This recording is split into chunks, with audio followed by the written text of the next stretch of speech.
Então, já toco de saída no que Nascimento apresenta e no que vai aparecer na fala de Andréa Reis, atual presidente do Conselho, e de Isabel do Rego Barros Duarte, uma das coordenadoras das jornadas. Nosso sol se guia pelo real em jogo na formação do analista e pretende estar entre as jornadas e o brasileiro. Bem, imagino que a maioria aqui saiba que o Seminário de Orientação Lacaniana da Seção é responsabilidade do Conselho. E também imagino que muitos saibam como ocorre a permutação dessa instância na EBP em todas as suas sessões. A permanência do Conselho é de 4 anos. A cada 2 anos, 3 conselheiros saem e 3 novos entram. Essa entrada pode ocorrer por convite do Conselho da EBP, num período, e por candidatura e votação no período seguinte. Nessa última mudança, Marícia Ciscato, Ruth Cohen e eu entramos para compor o grupo junto com Andréa Reis, Raquel Amin e Sarita Gelbert. Um de nossos primeiros movimentos foi nos debruçarmos sobre o que desejávamos para o Sol em 2024. Isso foi se tecendo com a escolha de um êstimo, na figura de Rômulo Ferreira, membro da EBP, mas não da Seção Rio, um dos coordenadores do EBCF. O êstimo não é o mais um de um cartel, muito menos um mestre cuja palavra devemos seguir. Com sua presença estrangeira, sua estranha e interna alteridade, marca um ponto de fuga que temos experimentado como que nos permite dar voltas e voltas, sem, entretanto, nos perdermos no perigo da total dispersão. Será que já podemos dizer que a estimidade é nosso método de trabalho? Talvez essa resposta só nos apareça a posteriori, mas achei muito curiosa a ressonância com a proposta apresentada por Gilson Iannini na conversa da última segunda-feira. Antes de passar a palavra às apresentações, também valem umas palavras sobre como temos conduzido o trabalho no Conselho e mais um pouquinho sobre como desenhamos o seminário. Nos reuníamos 2 vezes por mês, sendo a primeira reunião destinada às variadas questões de ordem consultiva que nos chegam, e a segunda para as discussões sobre o seminário propriamente dito, momento em que contamos com a presença de nosso êstimo. Venho entendendo, no gerúndio mesmo, que esse funcionamento sistemático segue um necessário automaton institucional, mas também é marcado por contingências, escolhas e marcas singulares, dada a composição do momento. Desse modo, para as Noites do Sol em 2024, nesse início, nos dividimos em duplas. Um integrante recém-chegado ao Conselho coordena a mesa e uma mais antiga apresenta. A cada vez, pensamos em convidar um integrante da coordenação ou da comissão científica das jornadas, tendo sempre nosso êstimo presente na sala como ponto que nos conecta ao encontro brasileiro. Para desenhar o formato, o desafio era fazer os temas convergirem para um programa de trabalho comum, sem deixar de seguir a precisa orientação que o antigo Conselho apontou ano passado, quando instalou entre nós um clima de enigma interpretativo, ao nos colocar a trabalho sobre alguns acontecimentos que atravessaram a Seção Rio e, assim, nos causar no fazer escola. Decidimos, então, apostar que o último curso de Miller, o Série 1, de 2011, poderia nos fornecer a chave de leitura necessária para fazer essa confluência dos temas e que o fio condutor não poderia deixar de ser a formação do analista e seu laço à escola. Essa experiência tão única e, por isso mesmo, tão infamiliar para cada um que a atravessa. Para finalizar essa pequena fala de abertura, mas também para marcar o que gostaríamos que pudesse seguir acontecendo, seja... Tudo bem. Ou seja, que cada encontro possa responder a algo que tenha ficado em aberto no anterior... não, desculpa. Peraí. Para finalizar essa pequena fala de abertura, mas também para marcar o que gostaríamos que pudesse seguir acontecendo, ou seja, que cada encontro possa responder a algo que tenha ficado em aberto no anterior, nos remeto ao que me marcou do trabalho na Noite do Sol de 1º de abril passado, e como isso seguiu comigo. Me lembro que tomei a palavra para sublinhar, não sem certa satisfação, a surpresa de Maurício Tarrabi com a inquietante atualidade de uma série de problemas concernentes à formação descritos num texto seu de mais de 20 anos. Dessa cena, tomei o real como impossível e fiz de sua constância o baluarte do trabalho.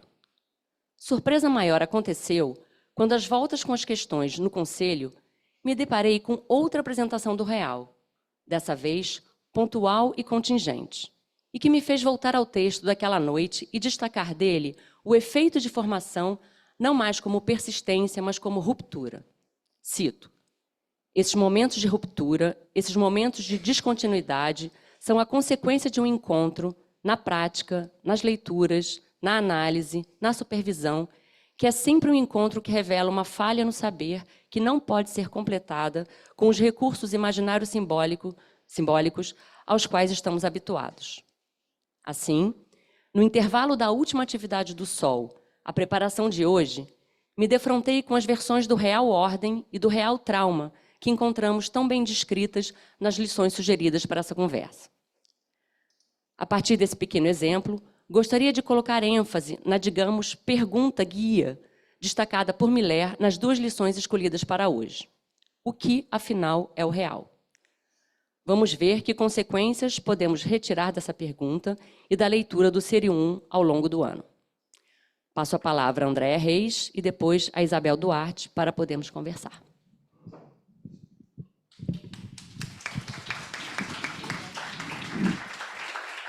Boas-vindas para o Roma. Dá para ouvir assim? Bom, gente, vamos lá. Eu acabei fazendo um texto que ficou mais longo do que eu pretendia, porque a gente está experimentando essa ideia de tomar o Série 1 do Miller como um fio condutor, um pouco seguindo o conselho do Lohande, que é um curso que ajuda a gente a decifrar a pedreira do Seminário 19, mas, na verdade, o Série 1 é também uma outra pedreira, não é só a abertura de um caminho, ele abre para várias outras questões, né? Então, a gente vai experimentar aqui hoje. Vamos ver se esse fio condutor, de fato, vai fazer a função que a gente pretende de não deixar a gente dispersar demais. Eu vou tentar ir resumindo. Se vocês acharem que tem uma parte que pode estar com uma cara muito de resumo, porque eu fui tentando me apropriar do texto do Miller para poder entrar, não foi fácil. Mas aí vocês sinalizam, a gente vai pulando, igual aquele botãozinho de pular para frente, eu posso ir adiantando. Vamos lá. Eu comecei dizendo que a proposta, né, de trabalho para esse Sol, ela consegue ser ao mesmo tempo ousada e modesta. É ousada porque, partindo dessa pergunta que a gente tomou como título, né, do seminário ao longo do ano, o que ressoa no osso e seus restos, a gente, partindo dessa pergunta, a gente vai tentar articular 3 linhas de trabalho diferentes, que é o tema do brasileiro, o tema das nossas jornadas e as consequências do trabalho que a gente construiu ao longo do ano passado com o seminário de orientação, que foi muito importante, foi um momento muito rico para a sessão. Então, extrair consequência do que foi, tentando articular com isso. É uma ousadia mesmo, né? Mas vamos lá. Então, como a gente disse no argumento que vocês receberam, vamos buscar extrair consequências do debate sobre a conjunção entre escola e formação, que foi conduzido pelo SOL em 2023. Manter operante a pergunta sobre o que favorece efeitos de formação no trabalho de escola, eu considero que é uma função muito importante desse seminário, o SOL não pode perder isso de vista. Isso porque, como o Miller ensina, e a gente já citou isso em várias vezes, o automaton institucional não é suficiente para colocar em andamento o trabalho de formação. A formação, que é a nossa, né, não se dá por um mecanismo, por um programa, mas inclui um ponto de fuga. Inclui a contingência que, sobre o fundo de repetição, traumatiza a rotina, produz transformação. Por isso, dizemos que, como na experiência de uma análise, há um real em jogo na formação analítica. Esse real que a Renata pensou aqui, a nossa bússola lá no horizonte. Eu entendo isso da seguinte maneira: o que a gente chama de automaton institucional, a rotina de seminários, eventos, jornadas, encontros, é da maior importância, a gente não dispensa isso de forma alguma, mas o que o Miller destaca com a palavra efeito, quando ele fala de formação, insistindo nesse efeito, é justamente para forçar a ideia de que essa formação não se reduz a essa rotina de estudo, mas ela ela depende de alguma coisa que ocasionalmente perturba mais do que a acumulação de saber, alguma coisa que vai ter a função de causa, de provocar, de desejar saber, né? Essa provocação. E aí, quando a gente esquece disso, a gente corre o risco, é uma expressão, é um alerta. Eu coloquei aqui no texto que é um alerta do Miller, mas, na verdade, é um alerta que o Tarrabi, naquele texto que a gente usou, que foi um texto trabalhado no último encontro do Sol, de que, quando a gente perde isso de vista, a gente corre o risco de virar uma associação profissional, né? Então, esse lugar de causa, a presença de algo desse real que perturba a rotina é fundamental para isso, para a gente não escorregar para a lógica de associação. No outro texto, no mesmo texto, porque eu estava falando do texto do Miller, mas, na verdade, esse texto, que chama Entre Formação e Transformação, que é um texto em que a Graciela Brodsky entrevista o Tarrabi, ele vai dizer que ele se surpreende por estar às voltas com o problema da formação, entre aspas, né? Essa formação como um problema, do mesmo modo como ele havia se ocupado do tema 20 anos antes, como a Renata acabou de falar aqui, né? E o que ele vai dizer é que isso que não se resolve, que reitera, que retorna no mesmo lugar, não deve ser lido como sinal de um fracasso, de um retrocesso. Mas isso é testemunha de que o problema da formação ele é um problema de estrutura. Ele vai dizer, isso é da própria estrutura da psicanálise, porque ela não se presta a ser dominada por inteiro, nem como saber, nem como experiência. É uma fala importante do Tarrabi, nesse texto que a gente trabalhou no finalzinho do Sol do ano passado. Bom, a Graciela Brodsky, né, que é quem entrevista o Tarrabi, ela vai falar de formação, então, não como um processo contínuo, mas como uma sucessão de rupturas que acontecem, como momentos traumáticos, efeitos da confrontação, como a falha no saber. E essa questão da falha aqui, a gente dá todo o destaque para ela, né?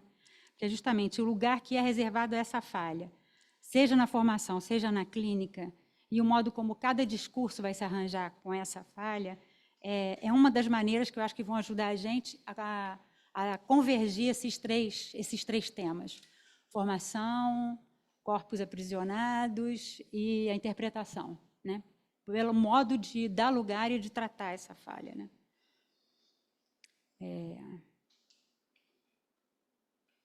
Bom, as jornadas da Seção Rio e do ICPRJ, a Palavra e a Pedra, Interpretação e Análise, elas nos propõem, por um ângulo muito interessante, tratar da interpretação, que é a nossa ferramenta de análise, ela própria como objeto de análise. Essa torção ficou clara ali na fala da Isabel no lançamento, né? Como nos disse a Isabel no lançamento das jornadas, trata-se de analisar a interpretação como aquilo que precisa levar em conta a aliança entre corpo e discurso, ao mesmo tempo em que opera por um forçamento, promovendo a abertura desse intervalo. Então, leva em conta e, ao mesmo tempo, promove o intervalo, né? Ou seja, é pela via do discurso do analista, nos servindo do real como bússola, que podemos distinguir aquilo que, pela incidência do discurso do mestre, se preenche com afetos, obstura o intervalo entre corpo e discurso. Isso conduz à importante pergunta apresentada pelo argumento das jornadas, sobre o que a passagem pelo discurso do analista pode promover em relação aos corpos petrificados pelo discurso do mestre. Essa frase que já ficou clássica entre nós, né? Pergunta que nos conduz ao feijão-arroz da clínica, que foi como a Isabel se referiu a isso, né? Mas que não se reduz a isso, é também uma questão que se amplia, incluindo os efeitos desses discursos no laço social. Nesse ponto, eu não posso deixar de comentar a fala do Rodrigo Lira, que acabou de sair num podcast para o Encontro Brasileiro, não sei se vocês já escutaram, se não, recomendo, está muito bom, sobre o discurso do mestre e a ação analítica, e já deixar como provocação para o debate. Ele discute o termo petrificação, buscando ampliá-lo para além da ideia de rigidez e paralisia, um enrijecimento só tomado por ele, sugerido por ele como parcial, já que ele está inserido em um movimento, em uma pulsação.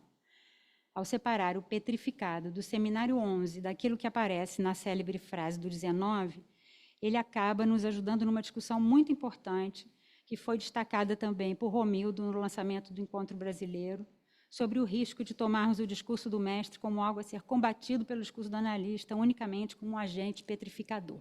Então, eu acho que esse tema está desde o Encontro Brasileiro reverberando, e a fala do Rodrigo dá um tratamento muito importante para isso, né? Para a gente não ficar repetindo um pouco essa coisa que às vezes fica dura mesmo no imaginário, né? De uma discurso analista, uma espécie de cruzada contra o discurso do mestre, não é disso que se trata, né? Então, amolecer um pouco essa conversa é muito importante. O tema do brasileiro, corpos aprisionados pelo discurso e seus restos, também coloca o foco nessa relação entre corpos e discursos, mas, me parece, força um pouco mais a ótica do último ensino de Lacan, levando em conta os remanejamentos que são provocados por ele. Muita coisa começa a se movimentar com o Seminário 19 em relação ao Estatuto do Corpo, do Gozo e da Linguagem, no caminho que Lacan vai trilhando em direção ao Seminário 20, com seu famoso Il y a de l'un, que na redução se transforma em Il y a de l'un, com o qual a gente se debate aí para traduzir, né? Se há um, há algo de um, tem toda uma discussão aí sobre essa questão. O Miller diz que esse um existe, esse um que há deve ser lido em contrapartida ao um funcional que não há. Esse um funcional da ideia de complemento, né? Que supõe duas metades que se unem para se encaixar e formar um. Ele vai dizer que o que há é articulação significante, é um elemento separado dos outros. Aí o Miller fala sobre isso, dizendo que essa operação faz com que o Lacan simplifique a ordem simbólica e simplifique a concepção de repetição. Eu tenho a impressão que, mais do que simplificar, é uma redução, né? Um enxugamento. Tem alguma coisa nesse avanço do ensino do Lacan, que, quando a gente tenta entrar nele, não parece simples, mas essa ideia de uma redução, eu acho que está muito clara. Eu acho que é disso que o Miller fala, quando ele diz que simplifica a ordem simbólica. Eu acho que é nesse sentido, né? Então, repete-se o mesmo elemento, mas ele vai se desprendendo cada vez mais.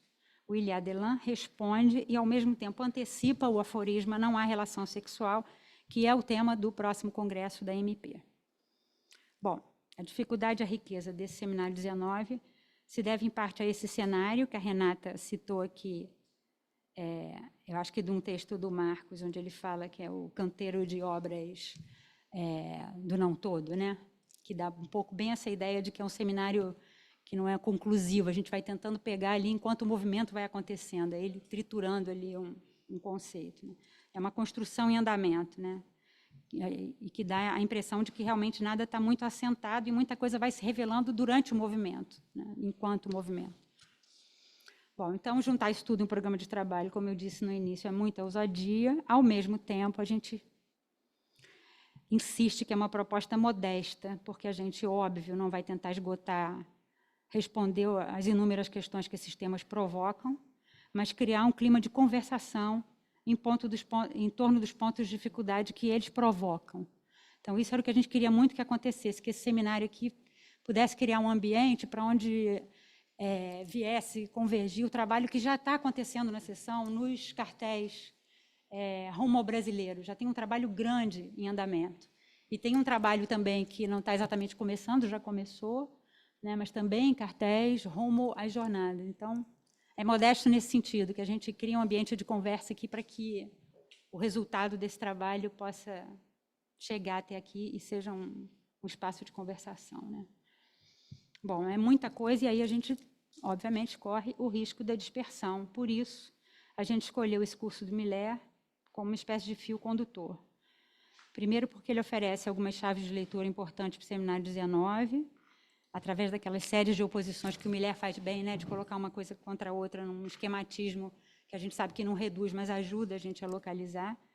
Então, nessa oposição que separa o que está do lado do sentido do ser e o que está do lado do gozo e do ele vai fazendo um mapa, né? Esse que o próprio Lacan descreve como o mais difícil de alcançar, o mais fugidio dentro do que é enunciável, quer dizer, não tem promessa de nada fácil pela frente. Em segundo lugar, porque, ao mesmo tempo, esse curso ele vai abrindo caminho na pedreira desse seminário. Enquanto ele faz isso, ele também vai fazendo um mapa. O Laurent chama de organon. Tem algum lugar que Miller chama de uma arquitetônica, né? Arquitetura, que vai criando essas vias de acesso entre o Lacan contra Lacan, o Lacan de uma época e o Lacan de outra. E ele vai ajudando a gente a entender o que está em jogo em cada reviramento desses momentos do ensino, né? Em relação ao que se desloca entre os registros, entre a prevalência de cada registro como ferramenta para atravessar os impasses de cada momento. Então, esse mapa não é um mapa fácil de ler, mas é um mapa muito útil quando a gente consegue entrar nele, né? Então, para desenhar a arquitetura do percurso de Lacan entre os seminários de Miller, o Miller se serve do touro. Isso está na primeira lição do Série 1, a gente indicou a leitura da segunda e da terceira, porque ia ser coisa demais, mas tem algumas coisinhas que eu pensei da primeira que são importantes aqui para o que vem depois, né? Então, o Miller usa o touro, que é a figura utilizada para introduzir a topologia em psicanálise por Lacan, e ele apresenta o seminário de Lacan pautado nesse modelo, que vai distinguir duas formas de existência do furo. O interno, formado pelos círculos em espiral a girar em torno da câmera, aqueles, representando a repetição, a demanda que se reitera. E em torno desse furo interno, há os giros múltiplos da demanda, que acabam por se fechar, né, no furo central, que é o que se comunica com o espaço exterior, e que o Lacan vai identificar como objeto do desejo, aquele que nenhum dos giros da demanda envelopa, entre aspas, mas que o corpo completo dos giros acaba por desenhar. Isso aqui vai ser importante depois ali para a gente. O Miller vai chamar de arquitetura do vazio, esse traçado por onde os seminários vão prosseguindo, esse caminho que o Lacan vai fazendo, se enroscando como os giros da demanda, que se reiteram ano após ano e, ao mesmo tempo, formam o contorno de um vazio central. Quer dizer, ele não completa, né? E é em direção a esse vazio que o seminário progride, ele é a mola da sua reiteração, a mola desse work in progress. Então, a função desse vazio nos interessa muito de perto, já que aquilo que ressoa, está lá no nosso título, né? O que ressoa no osso, o que é próprio do ressoar depende desse intervalo, de um vazio entre. Assim, o vazio é um dos elementos que pode nos ajudar a articular a questão do brasileiro na relação entre corpos, discursos e restos, bem como a questão da interpretação incidindo sobre o intervalo, o hiato, entre corpos e discursos. O argumento das jornadas retoma o último capítulo do Seminário 19 para dar destaque à função dessa iância. Lacan nos convoca a distinguir o que obtura o intervalo, petrificando os corpos, no lugar daquilo que o discurso do mestre tampona com os afetos, e o que deve ser introduzido pelos giros da fala em análise, que desenha o vazio do seu limite, é a interpretação. O desenho do touro nos ajuda também a entender que o work in progress do ensino de Lacan não é uma linha reta ascendente. Esses giros, no entanto, não devem ser lidos como resultado de um movimento harmônico, contínuo, voltinhas harmônicas, né? São giros que respondem a impasses, limites impostos por uma necessidade clínica. O Lacan contra Lacan, que a arquitetura de Miller nos apresenta, desenha um traçado que pode parecer caótico se a gente não consegue localizar a dificuldade que está em jogo em cada reviramento. A prevalência de cada um dos registros, né, com os quais ele vai lidando para responder esses impasses, pode ser lida como diferentes formas de responder à pergunta que Lacan toma de Schelling, o que no final é o real em nossas representações, que ele vai trabalhar longamente na segunda lição que a gente indicou como referência. Bom, mas ainda na primeira lição, o Miller antecipa já o ponto de chegada, tipo cenas do capítulo final, né? Dizendo que, depois de seguir o fio que atravessa os seminários com a pergunta sobre o real, em um movimento que revela o esforço de redução, de enxugamento, ele vai dizer, Lacan, que no final dos finais, o real é topologia, ou seja, não é matéria nenhuma, é pura relação de espaço, ou mesmo é o espaço que, em relação ao nosso, devemos marcar como uma negação. A topologia é o real. E aí o Miller diz, eu digo isso sem aspas, no sentido de que para Lacan era exatamente isso. Então, isso está ali na primeira lição, mas achei importante marcar. Bom, a segunda, e aqui é que eu acho que eu vou tentar pular, gente, porque assim, é o tal do curso de filosofia para psicanalistas. Mas eu achei tão bom que eu, como eu precisei ir mastigando cada parágrafo, se vocês acharem que está muito repetido, eu vou tentando pular. Então, ela começa com um importante acréscimo a essa pergunta inicial, sobre o que o Miller qualifica como sendo objeto de Lacan, né, o real. E é uma pergunta que eu entendo que tem aí o acento da clínica nesse acréscimo. Ele vai dizer, em que o palavrório pode alcançar o real e o que esse real deve ser para que uma parloterapia tenha efeitos. Então, esse é o passo seguinte que leva a gente para a clínica, onde tudo fica mais fácil de localizar.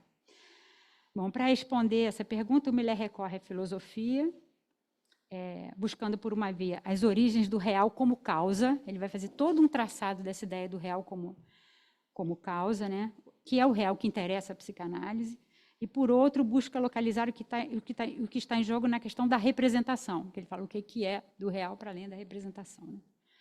O Miller vai dizer que a gente só pode falar de real se a gente admitir que o real deve ser da mesma ordem daquilo que tem efeitos, ou seja, que produz efeitos.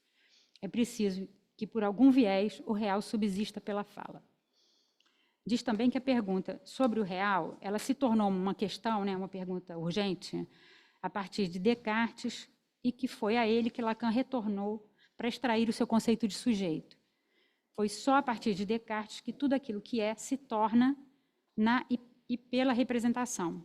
Essa ideia de um mundo como uma imagem concebida pelo sujeito, né? Para o sujeito e pelo sujeito.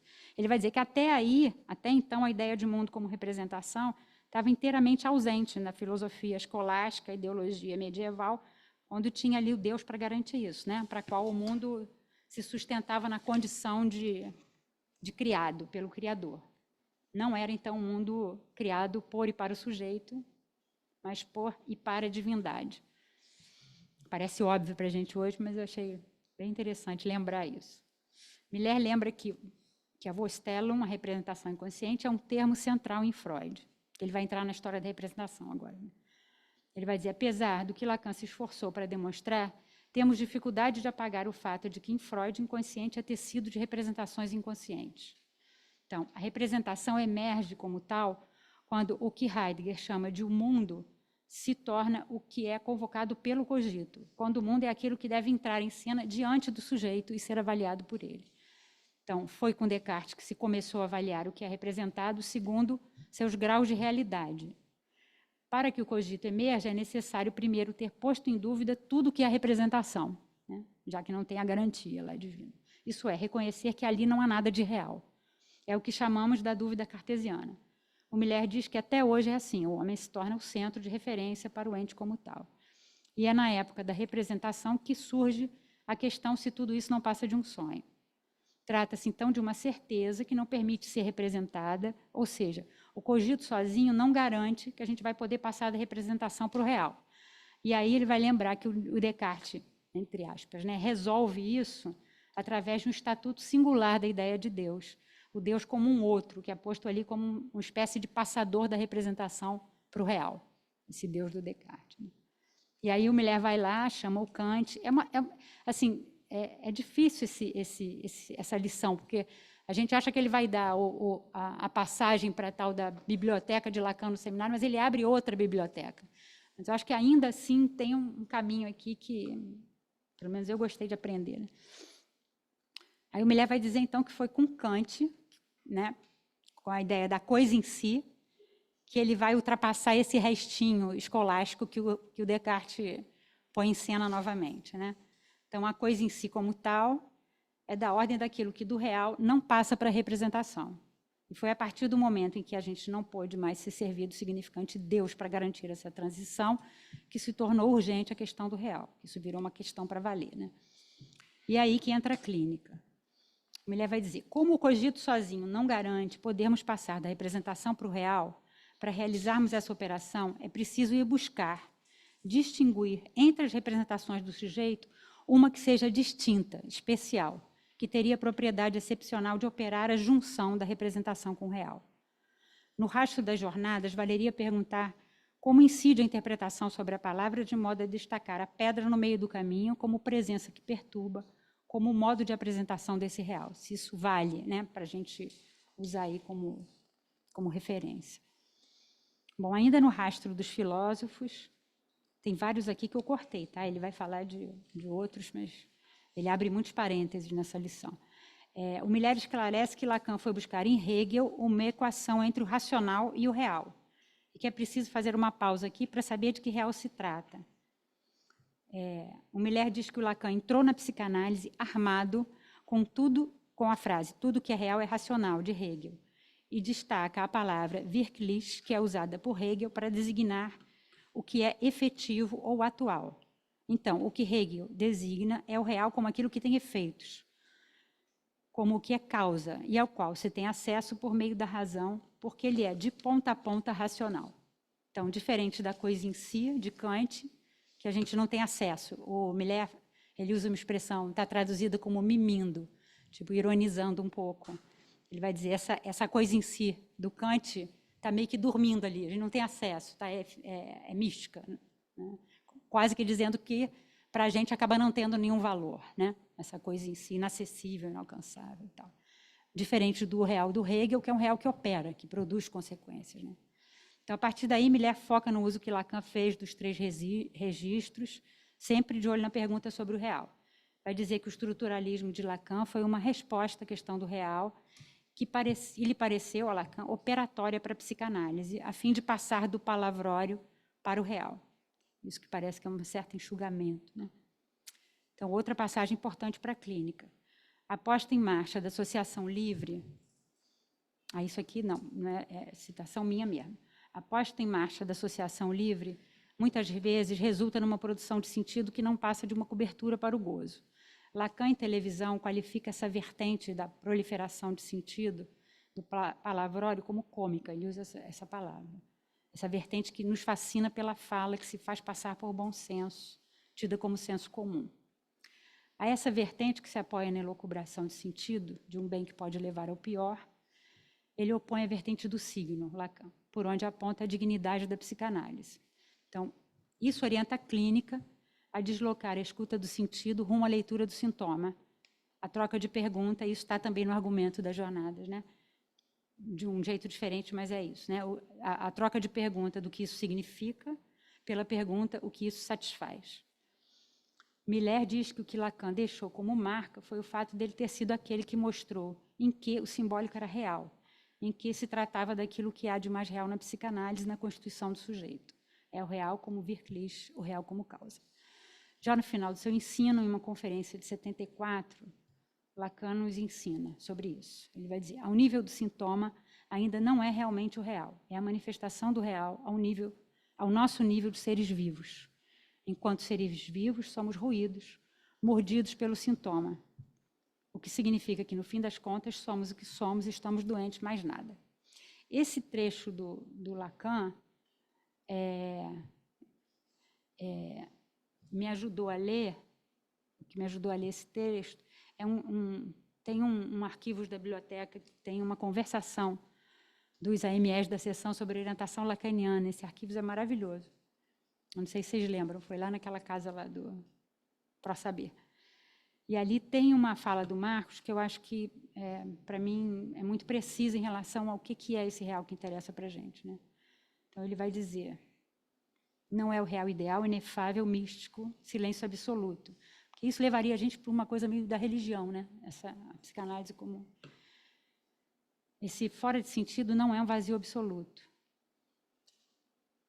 E o Marcos dá como exemplo os nomes de gozo no final de uma análise, onde alguma coisa que estava ali de um gozo impronunciável ganha a possibilidade de um nome, é agarrada pela escrita. Ele diz, comemora que algo do gozo singular passou para o outro. No caso do passe, para o sujeito e para a escola também, né? Mas eu acho que isso não é só no final da análise que acontece, né? Essa questão desses nomes, né? Ao longo da análise, a gente vai ocasionalmente nomeando essa coisa que passa, esse algo que passa, né?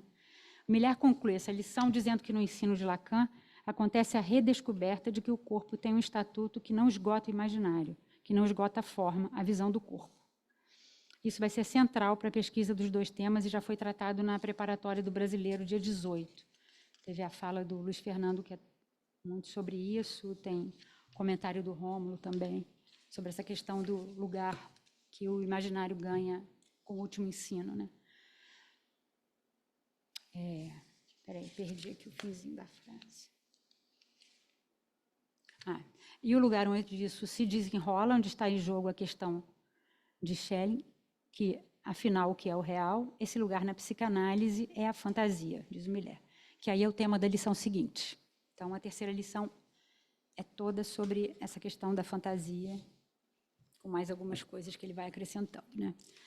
Então, o tema da fantasia toma o centro. O Miller vai dizer que a ideia da análise como experiência, essa proposta do Lacan de pensar a análise como experiência, ela junta duas vertentes que até ali estavam separadas, né? A psicanálise como cura e como formação, didática e formação, né?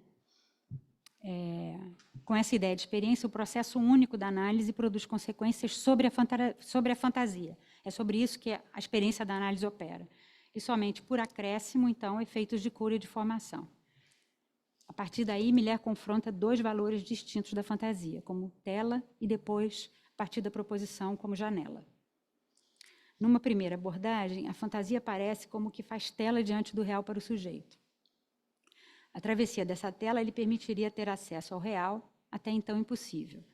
Essa fantasia faz tela não apenas para o real, essa que é a questão, né? Não só para o real, mas também para o seu ser de sujeito, já que aquilo que precipita um sujeito para análise é a pergunta, quem sou eu?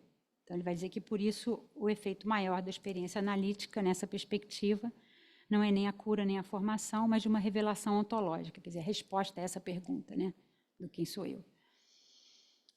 Mas ele avança dizendo que a fantasia não é só tela, mas também janela sobre o real. Na proposição, ele é aquilo que constitui para cada um uma função subjetivada, uma função singularizada do real. É o real para cada um. A posição do sujeito é, então, assegurada por meio da fantasia, que é o seu ponto de vista singular sobre o real. E é isso que a análise permite, no final, ultrapassar. Segundo Lacan, essa travessia tem também efeitos de saber. Além da cura e da formação, além da terapêutica e da didática, há efeitos epistêmicos que são adquiridos no final da análise. No entanto, a coisa não para por aí. Há um resto. Depois de ter inventado o passe, Lacan constatou haver um mais além da conversão do desejo em saber, um mais além do que não é modificado. Trata-se do ser de gozo que Lacan destacou com o nome de sintoma, com TH.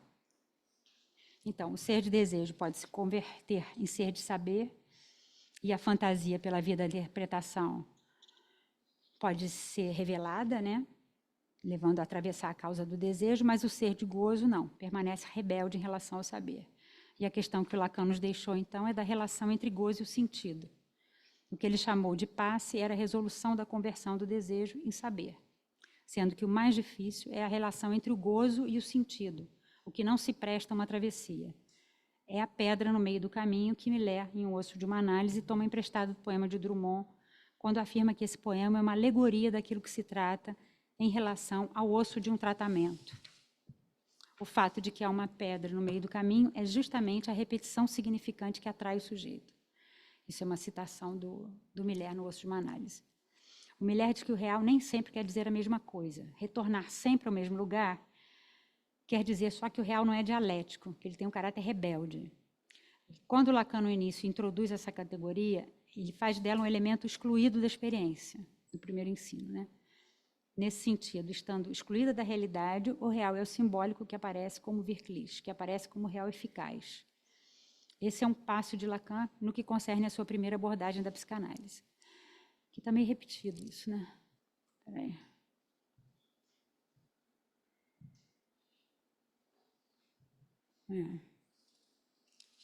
Eu acho que eu vou pular um pouco isso aqui, né? Porque isso tudo, gente, tem muita coisa disso aqui que está na lição, né? Que fui eu tentando entender ali. Ah, não, tem uma coisa importante quando ele fala do real do seminário 11, o real do seminário 19.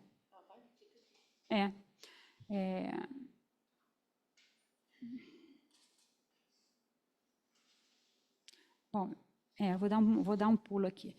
Nesse momento, o real está... Deixa eu ver quanto falta. Eu acho que isso está ficando... Não, está quase acabando. Falta só uma página. Nesse momento, o real está essencialmente ligado ao que Lacan chama de ordem simbólica. O simbólico é ordenado. Não se trata de símbolos disjuntos, não se trata de significantes avulsos, mas de significantes ligados por uma lei de permutação. Ah, isso, é o real da estrutura, né? Podemos, assim, dizer que o real se identifica com a ordem, é o real ordem, diferente do real trauma.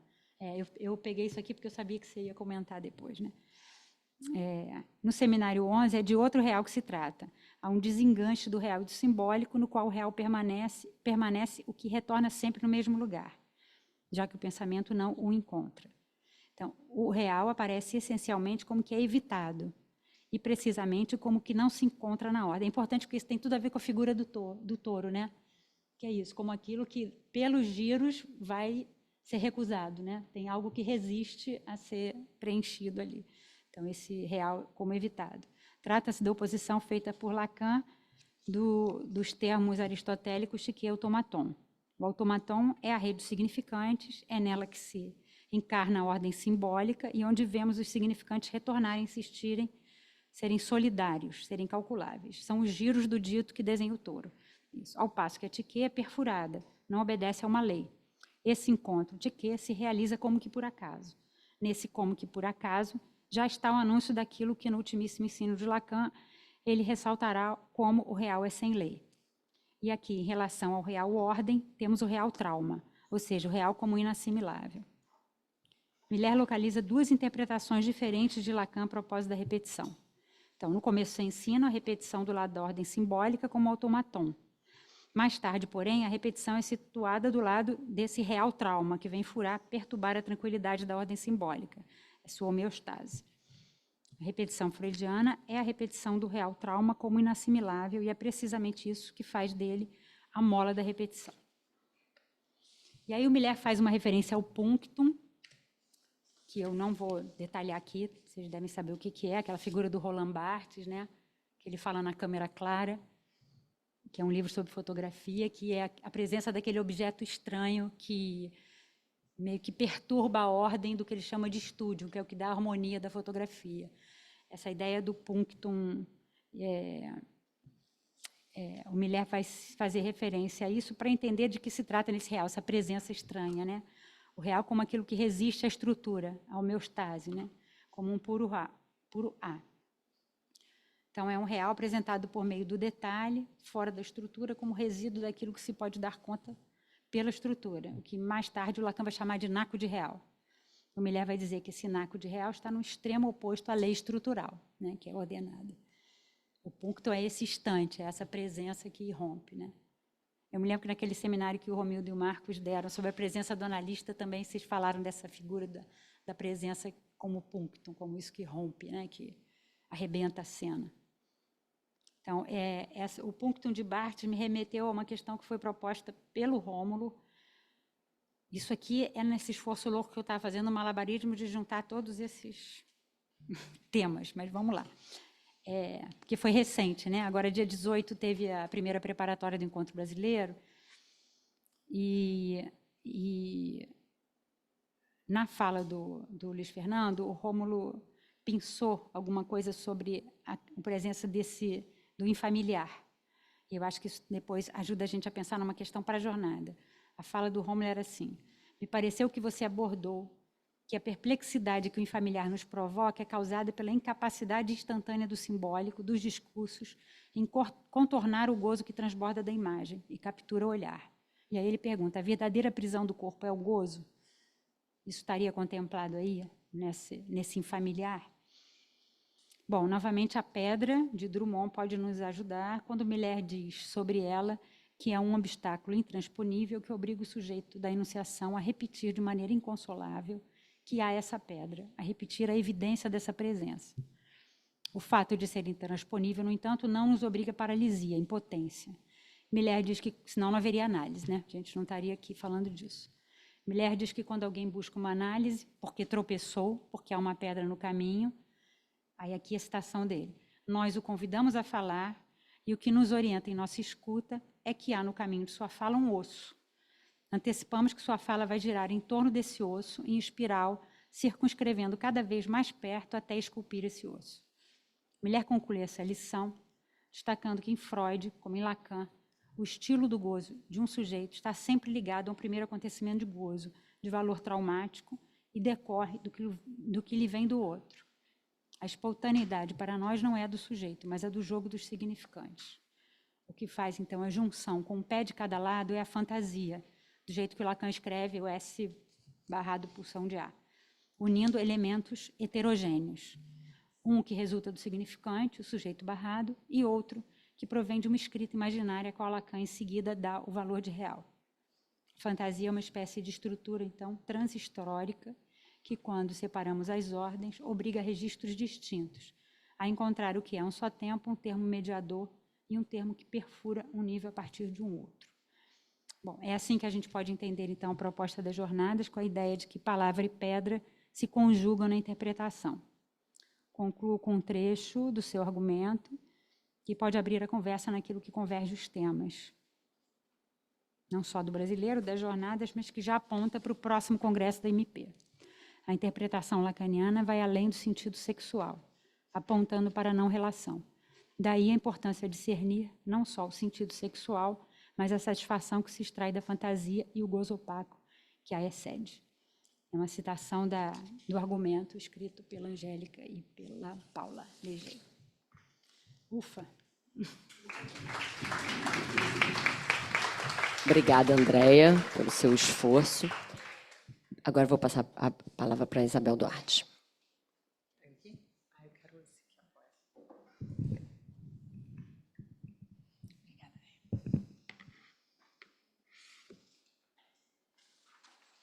Boa noite a todos. Uma alegria estar aqui. Queria agradecer a Andréia e o Conselho pelo convite. Achei muito interessante, ousada essa proposta. E foi muito legal também a maneira como a gente fez, né? Como vocês propuseram de ir trocando os textos, de falando antes, porque o que eu pensei foi bastante a partir, claro, do que a gente vinha discutindo na organização das jornadas, com a comissão científica, com as diretorias, com a Ana Beatriz, mas lendo o que eu pensei aqui para hoje é bem a partir da leitura do que a Andréia preparou mesmo, né? Pensando realmente em produzir aqui uma conversa. E uma coisa também que eu queria falar antes de pegar aqui mais do texto é que achei muito interessante também tentar falar das jornadas a partir dessa pergunta do Seminário de Orientação Lacaniana desde o ano passado sobre a formação do analista, né? Porque eu acho que isso está presente na nossa maneira de pensar as jornadas em vários aspectos, desde a forma como a gente convidou os coordenadores das diversas comissões, a forma como a gente está tentando preparar as plenárias. Eu acho que a gente está também tentando se debruçar muito sobre essa pergunta sobre a formação. A escolha do tema também, né? Claro. Em vários momentos aqui, a Andréia, puxando do Miller, fala isso, da formação e da clínica, né? Dos efeitos de cura e dos efeitos de formação, como essas duas coisas conversam, como eles são efeitos de uma análise, de que forma. Acho que o tema da interpretação também pode ajudar a gente também a pensar. Eu parti dessa ideia, puxada pela leitura que a Andréia trouxe do Ser e do Um, sobre a expressão que o Miller usa para falar do trajeto dos seminários do Lacan, que é essa ideia da arquitetura do vazio. Ele se refere aos seminários do Lacan, mas a gente pode usar essa ideia, claro, para falar também de uma análise como cura e como formação, né? De uma análise da análise, de um processo de análise e do processo de formação do analista, a arquitetura do vazio. Quer dizer, o vazio é produzido justamente pelas contingências, pelos encontros com o real que quebram o automaton. Mas uma análise e uma formação não são os encontros, a análise não dá para dizer que uma análise é esses encontros com o real. A análise é mais ampla do que isso. Esses encontros, eles são contingenciais, evanescentes, pontuais. A arquitetura do vazio, eu achei interessante essa expressão, porque se a gente descreve uma análise ou descreve a formação do analista como sendo essas contingências, a gente fica sem recursos, né? Vira mágica, vira uma coisa meio mágica. E talvez a ideia de pegar a interpretação e analisar a interpretação é também poder entender o que dá para dizer sobre isso, o que disso é pedra e o que disso é palavra, né, também. Mas depois eu chego lá, vou tentar chegar lá. Então, a ideia da arquitetura do vazio ajuda a pensar tanto numa análise como no processo de formação do analista, como uma construção ao redor de um vazio central, que só se revela como vazio a partir da construção. Isso isso que a Andrea puxou, do que eu falei no lançamento, é algo que realmente está me interessando, talvez seja a minha pergunta para essas jornadas, que é esse paradoxo aparente da interpretação, né? Que, ao mesmo tempo, ela requer essa ânsia, da qual fala Lacan no Seminário 19, que aqui, eu estou com a arquitetura do vazio, eu estou chamando de vazio, mas daqui a pouco vamos ver que se é só vazio, né, mesmo. Ao mesmo tempo ela requer, ao mesmo tempo ela produz. Esse aparente paradoxo eu acho que é talvez a minha pergunta. Vamos ver como é uma coisa que está me interessando muito.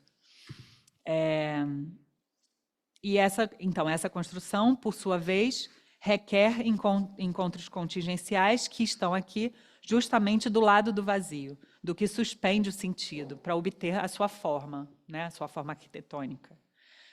Aí, André, eu vou fazendo assim, eu vou pegando trechos do que eu li da Andréia e vou tentando comentar, vou lendo para vocês alguns trechinhos do que ela leu, do que ela falou. Aí ela fala, quando ela fala, é aí que entra a clínica. Como o cógito sozinho não garante podermos passar da representação para o real, para realizarmos essa operação, é preciso ir buscar, distinguir, entre as representações do sujeito, uma que seja distinta, especial, que teria a propriedade excepcional de operar a junção da representação com o real. No rastro das jornadas, ainda ela dizendo, valeria perguntar como incide a interpretação sobre a palavra, de modo a destacar a pedra no meio do caminho como presença que perturba, como um modo de apresentação do real. Aí eu vou acompanhar, aconteceu uma coisa interessante que eu lendo aqui a Andréia, antes dela citar, de fato, Miller com o osso de uma análise, eu já estava aqui totalmente em diálogo com esse texto. Então, realmente não deve ser à toa, porque quando, ainda no Serino 1, né, se fala do touro e tudo, está muito em relação a essa outra imagem que o Miller traz, que é do espiral do osso de uma análise, né? E aí foi muito junto, assim.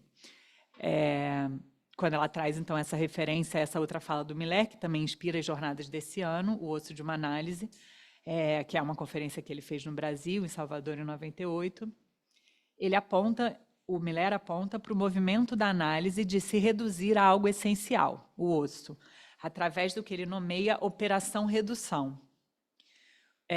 O Miller utiliza, então, o poema do Drummond, No Meio do Caminho, há uma pedra, para propor que no caminho da fala do analisante percebe-se que esta gira em torno de um ponto fixo, de um núcleo central. É a pedra, aquilo de invisível, inaudível e desconhecido de sua fala. Isso, aspas, tá? Na fala do Miller. Invisível, inaudível e desconhecido soa meio vazio. A operação redução leva a análise a um movimento em espiral, como ele vai tecendo, né, vai dizendo, em torno da pedra preciosa que é o seu osso. Miller opõe nessa fala dois movimentos que se referem ao movimento do significante, o de amplificação e o de redução numa análise. Por um lado, a fala pode ser amplificada ilimitadamente, já que tudo o que se diz pode se perguntar o que isso quer dizer. A fala, diz Miller, é obrigada a ser prosseguida sem cessar, num movimento virtualmente infinito. E a Andréia faz referência a isso quando ela fala, e cita Lacan em televisão, quando ela fala, a posta em marcha da associação livre muitas vezes resulta numa produção de sentido que não passa de uma cobertura para o gozo. Lacan em televisão qualifica essa vertente da proliferação de sentido do palavrório como cômica.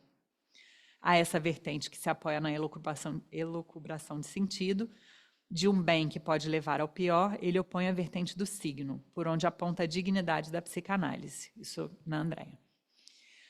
Então, voltando ao Miller, a operação redução, ao contrário da amplificação numa análise, ela é feita da condensação dos elementos trazidos pelo analisante, da sua biografia, dos eventos dos seus pensamentos, das lembranças, etc., com o objetivo de limitar a proliferação significante virtualmente infinita.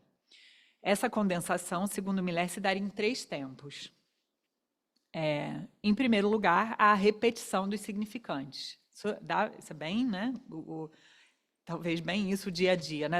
O que o significante vai, o que a escuta de um analista vai podendo inverter o vetor, que o significante no automático, sozinho, iria para a direção da amplificação, algo ali dá para se operar numa análise que inverte o vetor na direção da redução. Então, primeiro, a repetição dos significantes e associações importantes para o sujeito, através da qual se pode achar uma constante, um ponto fixo. Em segundo, o segundo movimento dessa operação redução é a convergência dos enunciados do sujeito a um enunciado essencial, efeito primordial da marca significante sobre um sujeito. E o terceiro, que é a evitação, e isso conversa com muita coisa que apareceu aqui na fala da Andréa. A evitação que opera no nível do real. A evitação diz respeito àquilo que não pode aparecer, como se a cadeia significante contornasse. Na verdade, o que se repete de mais importante na análise é a evitação. É que essa pedra preciosa não se pega em uma análise, apenas se tropeça nela.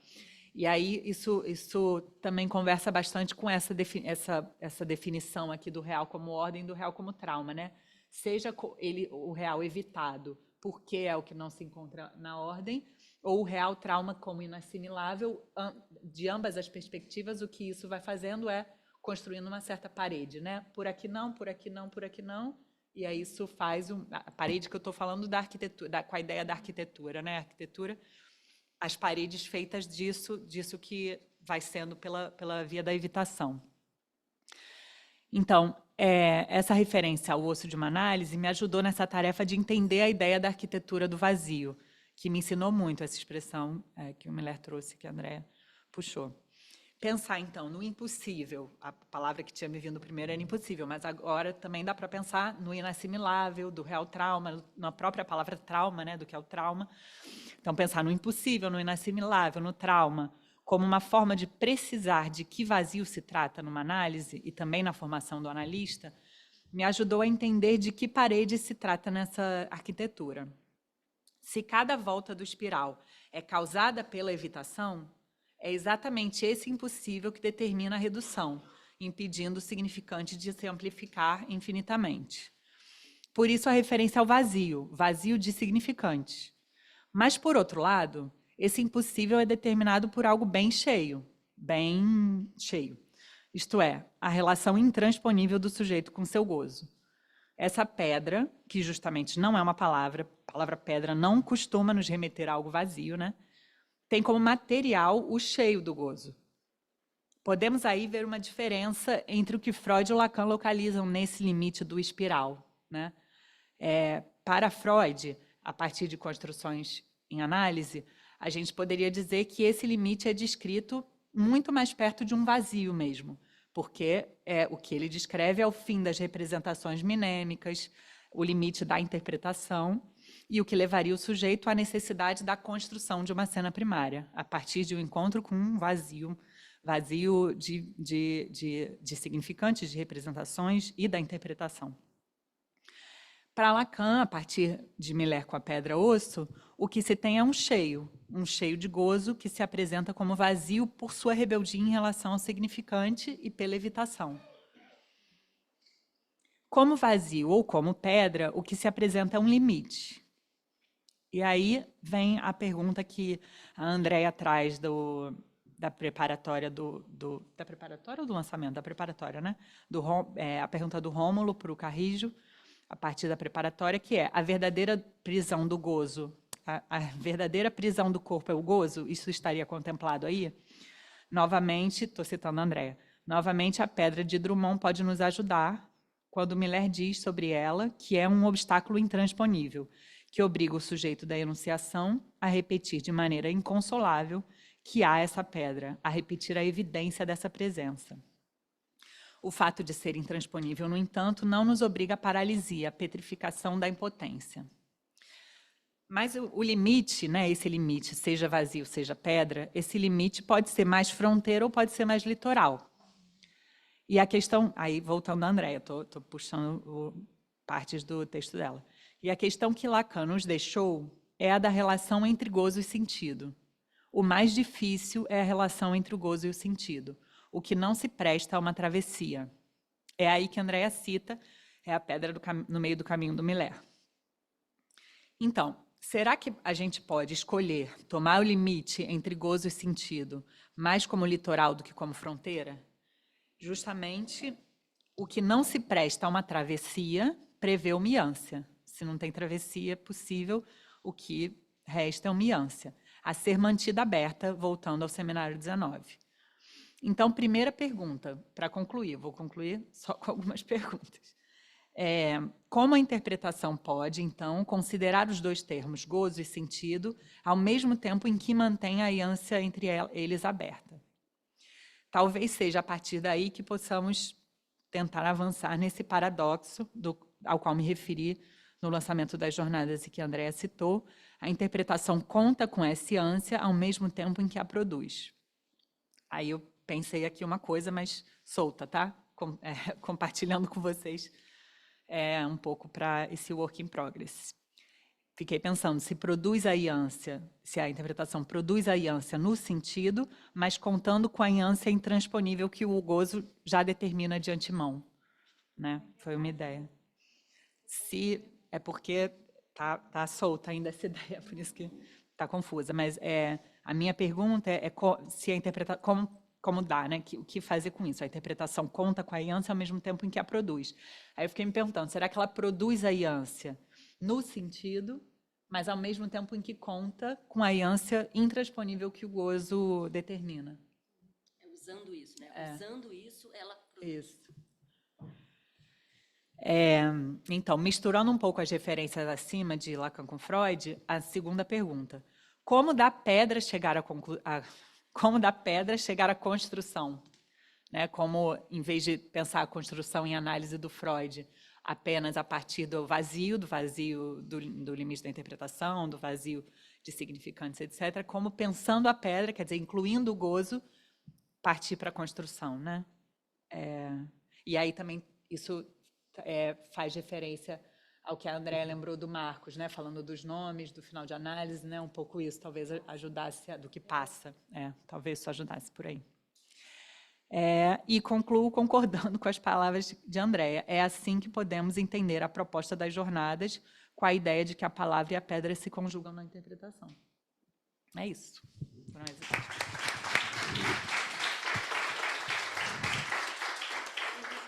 Bom, e isso, a gente vai abrir agora para as perguntas, abrir as perguntas no Zoom também, as pessoas podem levantar as mãozinhas. Exatamente, mais do que para pergunta, abrir para conversa, porque, na verdade, a gente já fez as perguntas na mesa, né? É isso. Bom, enquanto vocês vão pensando, na verdade, assim, a gente fez esse trabalho, a Bel terminou às 1h, aí mandou por e-mail para a gente, aí de manhã ela disse, mandei. Aí eu fiquei ao longo do dia pensando que a Andréa já tinha...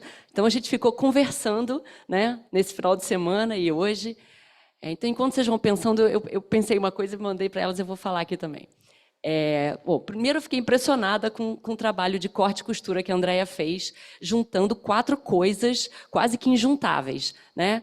Brasileiro, jornadas, formação do analista e o Série 1, meu Deus, foi malabarismo, né? Foi incrível.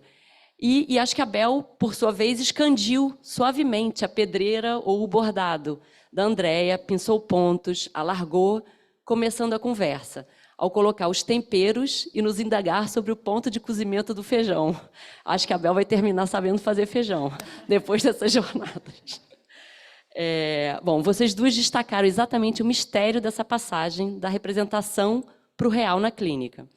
O paradoxo do que é o ponto de ânsia, a brecha, de uma forma tamponada pelos afetos, efeito do discurso do mestre sobre os corpos, e onde a interpretação que se dá pela fala e onde algo de real deve subsistir, né? Então, a interpretação se dá pela fala, tem que ter real, e deve incidir, ao mesmo tempo, que ajudar a criar essa ânsia. Incide na ânsia e ajuda a criar, bem esse paradoxo que você trouxe.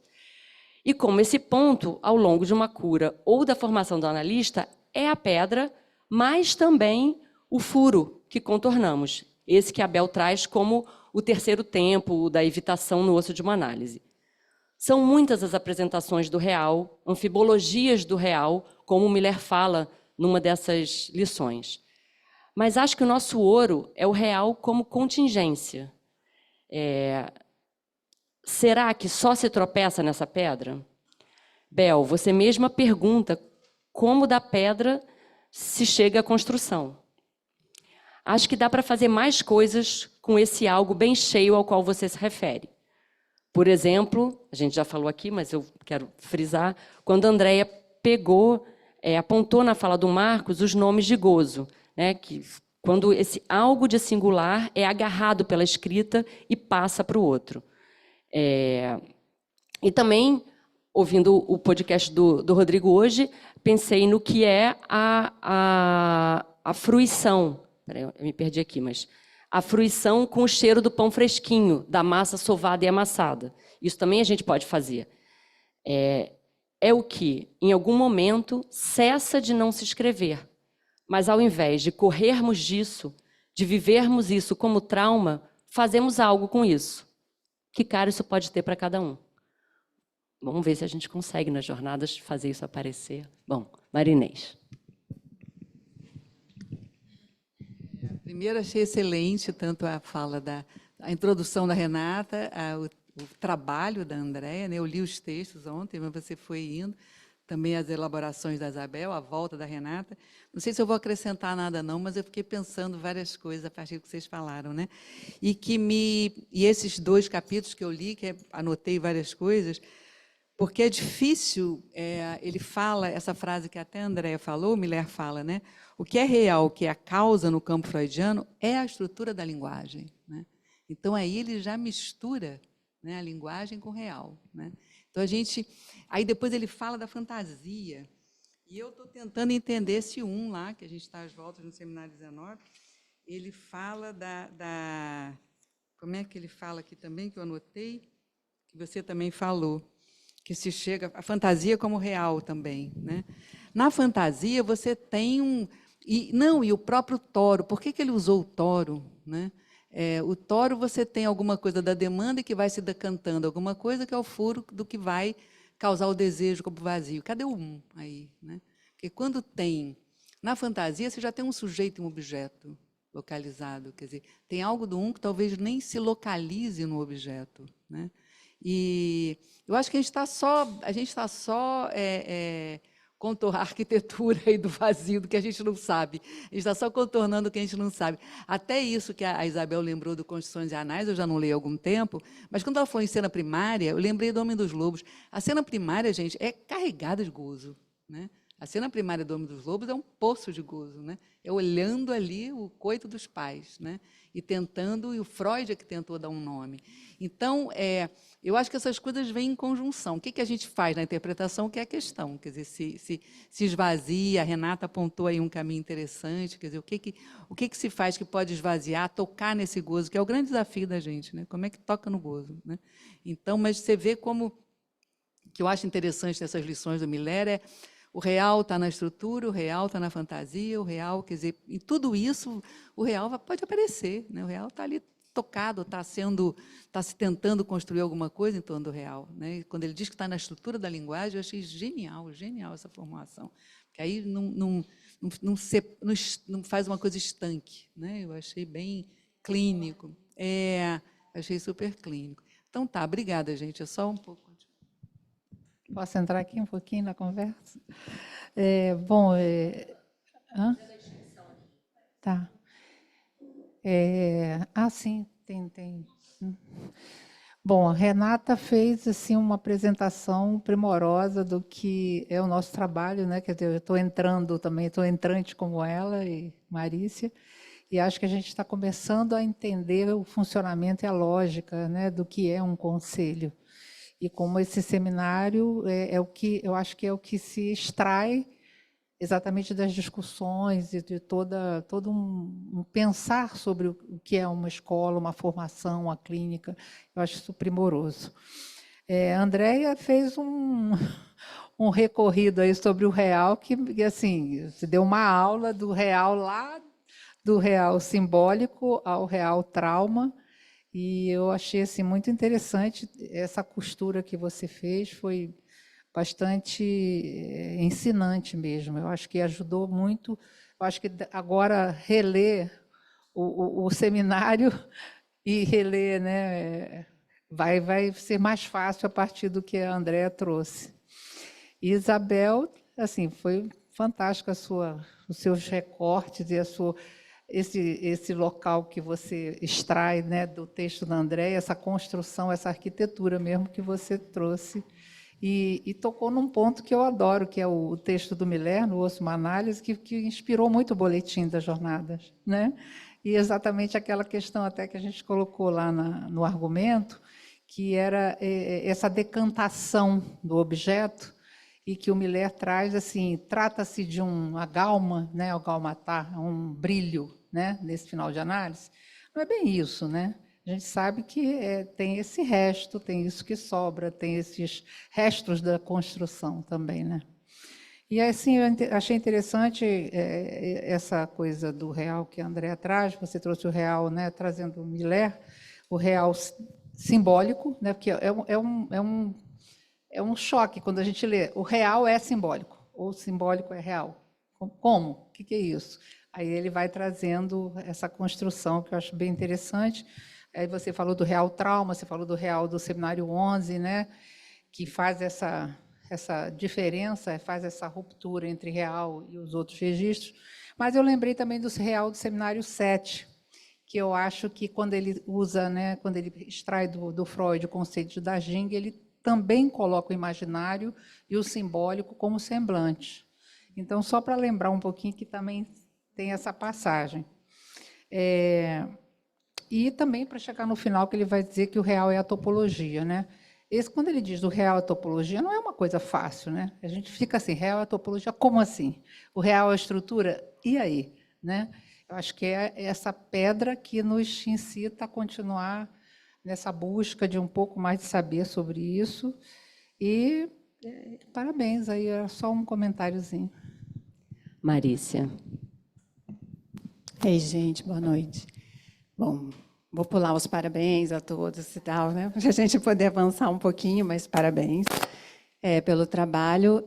Como a ideia do conselho é que a gente faça um ambiente de conversação e que a gente possa trazer um pouco da decantação do que a gente já vem estudando também, para além do que vocês trouxeram, né, nos cartéis, na produção para o brasileiro e para a jornada, a fala de vocês me ressoou uma questão que eu estou no cartel que eu estou fazendo parte, sobre essas díades, né? Gozo e sentido, pedra, palavra, real, representação, e aí vem o corpo e o discurso. E eu fico me perguntando, tem um texto do Lohan excelente num desses livros sobre o Seminário 19, em que ele é muito enfático em sinalizar que o Seminário 19 marca uma passagem no ensino de Lacan em que a gente precisa abrir mão de uma imagem que eu adoro, que é a do significante marcando o corpo como superfície, né? O significante entrando como marca mesmo, e o corpo como superfície. E o Lohan fala ali que essa imagem ela é de duas dimensões, e que o Lacan, no Seminário 19, está forçando para que a gente passe para uma tridimensão. Então, o corpo e o discurso, se a gente tomar no mesmo lugar que esse da significante e o corpo, né, como marcado pelo significante, é difícil fazer essa passagem para a tridimensão. Então, quando a gente pensa que o corpo é constituído pelo discurso, né, ele é tridimensionalmente ali constituído, não tem um corpo antes, tem uma delicadeza aí importante da gente pensar, difícil, que eu queria remeter para a gente conversar aqui na mesa, mas que essa fala do Miller, do há real na fala, eu acho que ajuda a pensar isso, ao mesmo tempo que talvez se a gente mudar um pouquinho o ângulo, a gente possa pensar que há fala no corpo, não só pela via do imaginário, né, que a interpretação incide sobre o corpo, porque ele é constituído de fala não só pela via do imaginário, pela via do trauma também. Então, enfim, eu estou nessa, como Bel está embatucada com alguma coisa, eu estou embatucada com isso aqui e achei que valia a pena os nossos embatucamentos. Sim, André, quer comentar depois, Ana Tereza? Não, É porque essa lembrança da Marícia é super importante, né? É nesse livro aqui, né? O texto do Lohan. E acho que é na hora que ele vai responder uma pergunta do Bernardino Horn, é justamente para falar dessa metáfora da impressão, né? Mas que cabe em algum momento, que ele vai dizer que depois o Lacan avança para esse tridimensional e que essa metáfora não vai dar conta de falar dessa relação. Eu acho que tem alguma coisa aí que é o preço que a gente paga pelos esquematismos, né? Quando a gente coloca em lados opostos, o que, na verdade, são só coisas distintas. Por isso eu falei uma relação multifacetada, porque assim, é difícil você falar dessa relação. Eles não são equivalentes, mas tem alguma coisa do corpo que é constituído pela linguagem. Eu acho super importante isso que você está falando, porque se a gente fica muito preso ao esquematismo, tem alguma coisa fundamental que a gente perde, que é justamente o que do corpo é feito de linguagem, né? Então, nessas oposições. Mas eu acho que é importante você lembrar isso, ele marca isso bem aqui, né? Que essa metáfora meio que corre o risco de deixar a gente numa coisa imaginária que reduz essa relação tridimensional, né? Depois do real simbólico e imaginário. Ana Tereza. Oi. Não, ali não tem ninguém. Bom, obrigada a vocês pelo trabalhão que vocês tiveram, enfim, bem interessante, bem importante, e a sugestão dos textos também eu achei muito preciosas para a gente seguir trabalhando. Primeiro, pegando um pouco essa coisa do tridimensional, eu fiquei pensando se o nó não é a própria arquitetura do vazio. Isso que a Bel está trazendo, né, o tempo inteiro, como isso que se constrói, que o vazio existe a partir dessa construção que se dá em torno, né? Eu acho que o nó borromeano é uma boa apresentação dessa arquitetura do vazio, assim, que faz. Mas eu fiquei com a pergunta, como da pedra se chega à construção? A pedra como esse maciço de gozo, impossível de passar a palavra, e, ao mesmo tempo, funciona quase como a pedra fundamental de uma construção. E aí, não sei se eu estou também acrescentando muita coisa, mas pegando o que a Inês trouxe, me fez lembrar, ela falou da fantasia do Homem dos Lobos, das protofantasias que o Freud fala, quando fala já não me lembro mais agora qual é o texto, quando ele fala das fantasias que se repetem, né? As protofantasias, sedução, castração e coito. As cenas primárias, exatamente, em torno dessas cenas que localizam, de uma certa forma, o gozo do outro. Que isso também é uma outra coisa que eu fiquei pensando, que o gozo do outro, no fim, o Lacan chama é o verdadeiro buraco, é aquilo que não há. Mas tem na fantasia, isso se inscreve. Então, como da pedra à construção, eu acho que na construção da fantasia é um pouco mais possível da gente seguir, né? Porque a fantasia é toda uma construção que se faz para tentar dar conta disso que escapa o tempo inteiro, que depois se inscreve como gozo do outro, mas seria esse maciço aí, né? Que traumatiza, enfim. Então, só pensando isso, essa questão da pedra e do gozo do outro, se a gente pode fazer uma certa associação disso como sendo, no fim das contas, o verdadeiro buraco. Por isso, da pedra para o vazio, do vazio para a pedra. É isso. Obrigada. Mirta Sbrum. Pessoal do Zoom, só levantar a mãozinha que a gente dá a voz para vocês aqui. O Rômulo está... A Sandra lembrou Mirta... que a Maria Silva tinha levantado a mão, mas depois acho que abaixou. A Mirta vai falar e depois o Rômulo.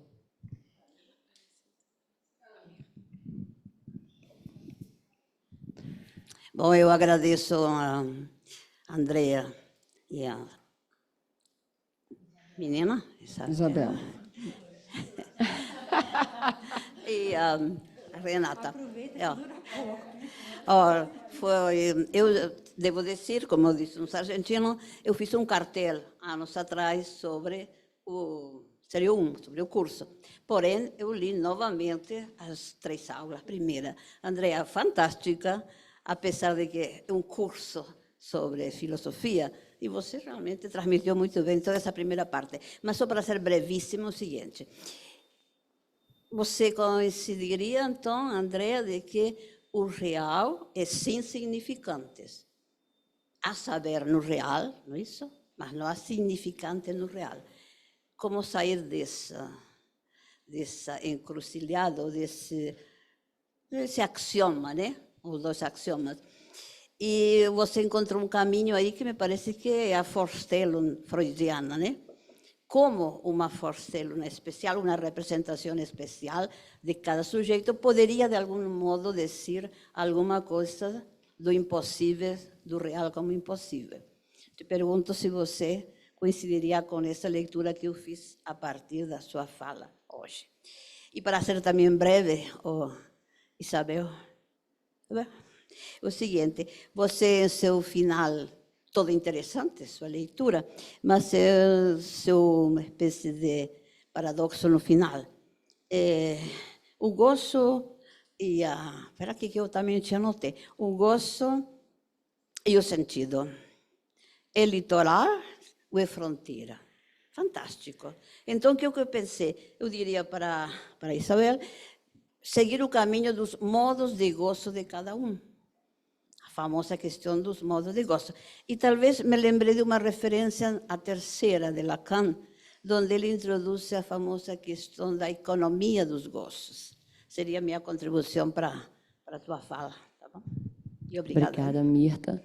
Rômulo, você pode abrir seu microfone para a gente poder te ouvir?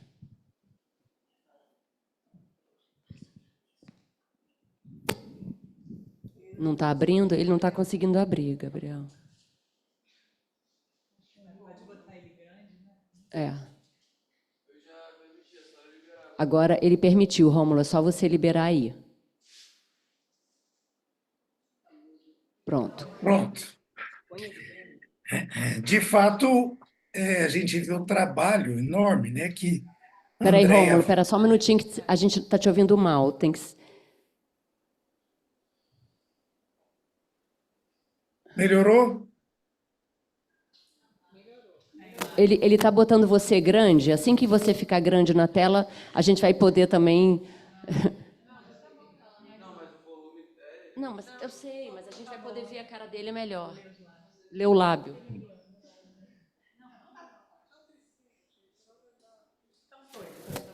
Pronto, Rômulo, pode falar. Então, o trabalho, né, que foi feito é enorme, né? Quando a gente pega o texto da Andréa... Não estão ouvindo? Agora sim, melhorou. Tá. Mas eu queria fazer uma provocação para a Andréa mesmo, que construiu todo esse argumento, mas o que Renata, na introdução, já destacou, né, com a pergunta: o que afinal é o real? E a Andréa, ela trouxe justamente, articulando tema do encontro, tema da jornada, tema do sol, né, a partir desse ponto de partida, o que afinal é o real. Então, eu queria fazer uma provocação para o Conselho, e não somente, de acrescentar nessa pergunta o que, afinal, é o real em jogo na formação analítica. Quer dizer, como ponto de orientação para o sol.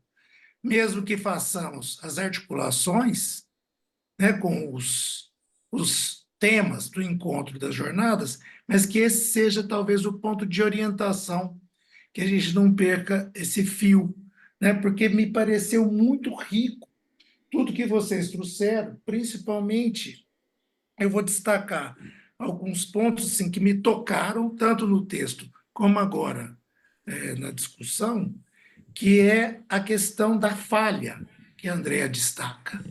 É isso que aparece na interpretação, né, a interpretação, a palavra e a pedra, né, a falha que aparece nos restos, né, dos corpos aprisionados e a falha na própria formação analítica.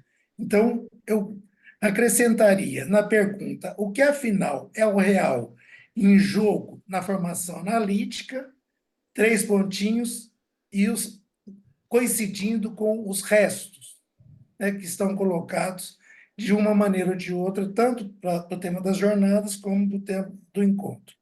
Então, eu começaria por aí. O que vocês acham da gente tomar isso como orientação, né, para o nosso trabalho aqui e perseguindo alguns pontos, por exemplo, que Marinês levantou, né, quando ela fala da cena primária, o que seria a construção da cena primária, né, na articulação do que é a representação e o representante da representação. É isso que aparece no tema que a Mirta acabou de trazer, retomando Forstelung, né, que o Miller toma no Série 1 e que está em Lacan, nesse período, justamente nessa dificuldade que nós temos de localizar o simbólico é o real, né, nessa articulação. Essa dificuldade de uma certa transição que aparece em Freud, lá nos textos, o recalque, o inconsciente, e mesmo antes no projeto, que seria uma ideia de uma passagem, né, de Forcelung para o representante desse Forcelung. Então, eu acho que aí também nos dá uma certa orientação, né, que é como operar a junção da representação com o real. Pensando que a Forcelung estaria, de alguma forma, mais próxima do real do que o representante da representação. E essa junção que muitas vezes a gente persegue, seja na construção da fantasia, né, como a gente vê nessa terceira aula, como todo o seminário 14, né, do Lacan. É como se a gente buscasse a junção. E o que hoje vocês trouxeram com clareza é que o mais importante, para além da junção, é a própria iância. Como que, havendo essa iância, há uma articulação. Então, foram questões que me apareceram, claro, antes, quando eu li o texto, e agora participando da discussão. Obrigada, Rômulo. Claro. Não, é só que essa pergunta que o Rômulo está propondo do que é o real em jogo na formação, é difícil responder porque não é algo coletivizável, né? Eu me lembrei do começo da fala da Bel hoje, quando ela falou da experiência da jornada como formadora. Eu me lembrei desse texto que a gente usou na conclusão do Sol do ano passado, entre formação e transformação, em que o Tahabi vai falar da formação como algo que se precipita de uma operação que tem a ver com uma imersão. Então, eu acho que o que você falou me lembrou dessa história da imersão no trabalho de escola, mas que o que vai produzir efeito, que tem um tanto de trauma nisso, de algo que é preciso que cada um extraia a consequência de um certo tropeço, né, nessa imersão, é o que vai produzir efeito, então não é algo coletivizável. Ao mesmo tempo, eu não posso deixar de pensar num certo efeito, porque, pensando assim na interpretação como descontinuidade, que marca esse significante que tem um peso diferente dos outros, né? Que é o que descompleta ali do contínuo, para justamente dar passagem ao que é possível, desse tanto de gozo que você não tem como nomear inteiramente, mas que algo passa. E aí eu estou deslizando nas perguntas, porque isso tem a ver com a questão da Mirta, e que tem a ver também com o que você traz, que eu acho um acréscimo fundamental, que é essa figura do litoral. Porque eu acho que o litoral justamente ajuda a gente a não ficar preso na dicotomia e a localizar que tem algo que passa. E aí, novamente, é o texto do Marcos. Então, assim, o nome de gozo como algo que passa, porque senão é o real, o inalcançável, inefável, que não serve para coisa nenhuma, nesse sentido. Então, acho que o litoral é uma imagem muito importante para a gente nesse sentido, porque eu sou muito do enclave, da fronteira. Quando você trouxe o litoral, eu falei, é isso, sabe? É precioso esse acréscimo aí que você faz desse... Mas, voltando à história, né, do real da formação, que eu acho que não... Por um lado, não é coletivizável, por outro, tem alguma coisa do trabalho de escola que, às vezes, tem esse efeito, como eu acho que aconteceu, por exemplo, no Sol do ano passado, quando houve uma interrupção de um certo automaton, né, quase esse efeito estúdio e púlpito. Tem o funcionamento institucional, tem a coisa girando, tem isso que vai se acumulando, né? Como você fala assim, tem um fundo de repetição, é sobre o fundo de repetição que esse naco de real pode ser, de alguma maneira, apontado. Ele não é aprisionado pela palavra, mas ele comparece de alguma maneira, né? Então, eu acho que essa imagem da interpretação como descontinuidade, que eu acho que é no argumento da jornada, vocês falam isso, né? Que são muitas versões possíveis da interpretação, ela não é unívoca, e essa eu acho que é uma delas e rica. Eu acho que teve alguma coisa, por exemplo, nesse efeito de interpretação, que foi a interrupção, a descontinuidade, né, do automaton da leitura dos cursos, que fez a gente parar para tratar um certo mal-estar como crise. Então, eu acho que, ao mesmo tempo que não é coletivizável, eu penso que isso pode ajudar a gente a pensar o que é esse real da formação, entende? Algo aí em torno disso. Apesar de ser em algum momento isso aparece ali como trabalho de escola, né? Ficou confuso, porque eu fui juntando muito legal você falar isso, que eu ia comentar, e me dei conta que eu não falei isso hoje, mas eu tenho quase certeza que eu falei no dia do lançamento, não tenho certeza, mas quase certeza, do que me surpreendeu também na hora dos convites, especialmente dos membros para a coordenação das várias comissões, o aceite unânime. E eu tenho a sensação, justamente, puxando exatamente isso que você falou, que é um efeito direto desse momento de parada do automaton do ano passado.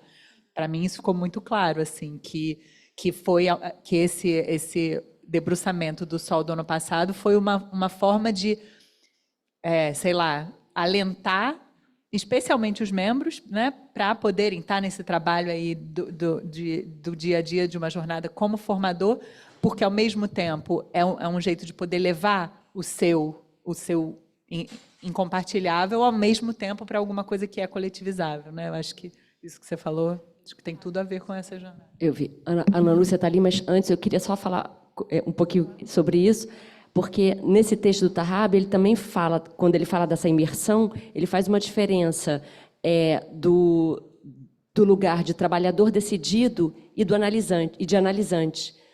Da gente, na formação, também desses dois lugares. Então, a imersão como esse trabalhador decidido, mas e a ruptura como analisante, como você se deixar interpretar esses momentos onde você...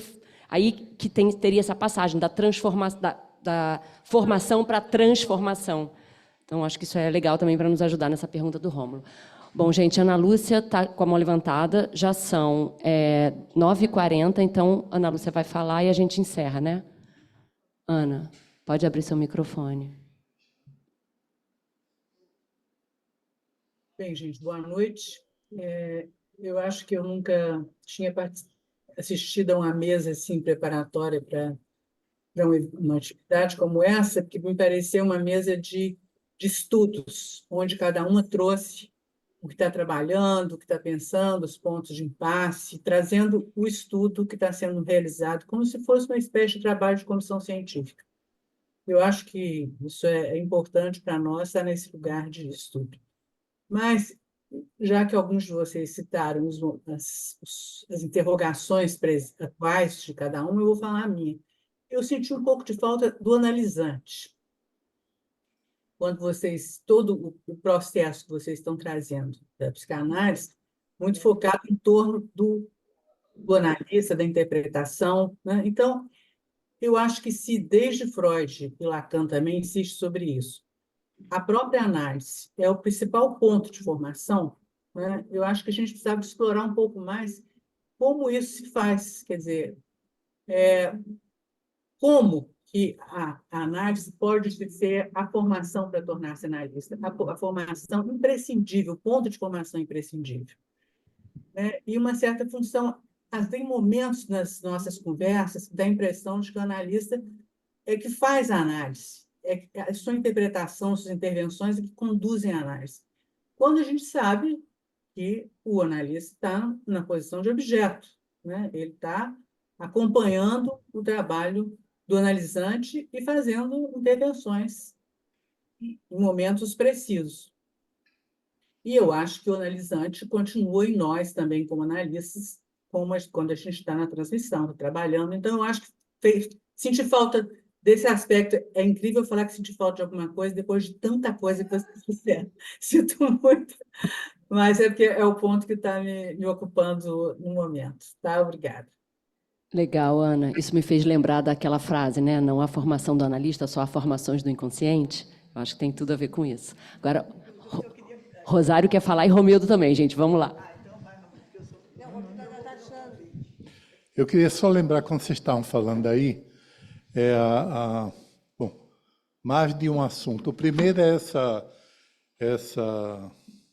esse limite, vamos dizer assim, entre fronteira e litoral, que de fato é muito bem-vindo e que vai servir para o essencial dessa jornada. Uma outra coisa, essa relação entre análise e escola, que eu lembraria, eu estava me lembrando disso aí, pedi aqui a Ana Tereza para me emprestar o texto da proposição, é uma frase bem conhecida e que tem tudo a ver tanto com a questão do litoral fronteira quanto da análise escola. Pois numa sociedade, afinal de contas, não há nenhuma necessidade disso se uma sociedade só tem interesses científicos. Lacan continua. Mas existe um real em jogo na própria formação do psicanalista. Então, afirmamos que as sociedades existentes fundam-se nesse real. A gente podia continuar, mesmo se pretendem negá-lo. Tá? Então, digamos que o efeito de real na sociedade, ele é semelhante à pedra no meio do caminho. Quer dizer, alguma coisa que é uma resistência não relativa, mas absoluta, né? Que é a graça do poema de Carlos Drummond de Andrade. Tá? Então, eu lembraria enfim, essas duas relações aí que me parecem importantes. A minha intervenção é mais um convite, porque o seminário clínico da próxima segunda, nós vamos abordar essa questão da interpretação que faz limite, é o limite da interpretação. Então, onde é que está essa pedra de tropeço que faz passar da interpretação que faz limite? Limite é o monólogo da parola, como o Miller fala, esse gozo autista, quer dizer, a interpretação faz limite ao gozo autista, ele faz acontecer um laço social inédito, que é o discurso do analista, mas, ao mesmo tempo, a interpretação tem seu limite, que me leva a situar. E isso é que a gente está investigando, onde é que a fantasia faz um limite à interpretação. Porque ela, como o Miller já cantou para nós há muito tempo, a fantasia não se interpreta, ela se constrói. Então, como a fantasia, esse jouissance aí da fantasia é uma pedra de tropeço para a clínica psicanalítica e para os pacientes. A gente vai até que o ponto que bate uma criança. Tem uma frase ali que é sem sentido e que insiste. Então, o que é manejar esse tropeço, que eu acho que é a dificuldade. Porque, durante muito tempo, acho que se quis evacuar a fantasia da análise. Não existe mais fantasia, declínio da fantasia, mas como é que a gente volta a pensar a fantasia no curso de análise, a abordagem da fantasia. É um convite para vocês virem ao seminário clínico. Bom, gente, vamos encerrar a noite de hoje. Muitíssimo obrigada.